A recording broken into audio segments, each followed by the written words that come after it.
കറിവേപ്പ് ഒന്ന് വെട്ടി കൊടുക്കാൻ പോവാണേ. ബെസ്റ്റ് ടൈം എന്ന് പറഞ്ഞാൽ ശരിക്കും പറഞ്ഞാൽ മെയ് ആണെന്നാണ് പറയുന്നത്. നല്ലപോലൊക്കെ വെയിലൊക്കെ ആയതിനു ശേഷം മാത്രമേ ഈ കറിവേപ്പ് വെട്ടാൻ പാടുള്ളൂ.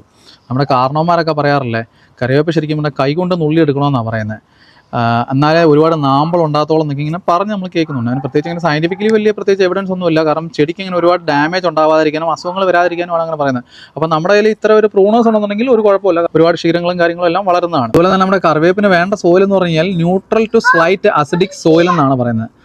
അപ്പം നമുക്കിവിടെ പീറ്റ് ഫ്രീ കമ്പോസ്റ്റ് കിട്ടും. അതിനൊപ്പം സാധാ സോയിലൂടെ നമ്മൾ മിക്സ് ചെയ്തിട്ട് ഇത് പോട്ട് ചെയ്യുകയാണെങ്കിൽ നല്ലതാണ്. പിന്നെ ഇടയ്ക്ക് വല്ലപ്പോഴും ഒരു ഇച്ചിരി നാരങ്ങ നീര് ഡൈലൂട്ട് ചെയ്തതിന് ശേഷം ഒന്ന് തളിച്ചു കൊടുക്കുക. അങ്ങനെ ചെയ്യുമ്പോൾ ഈ സോയിലിൻ്റെ സ്ലൈറ്റ് ആയിട്ടുള്ള ഒരു അസിഡിക് pH മെയിൻറ്റെയിൻ ചെയ്യാൻ പറ്റും.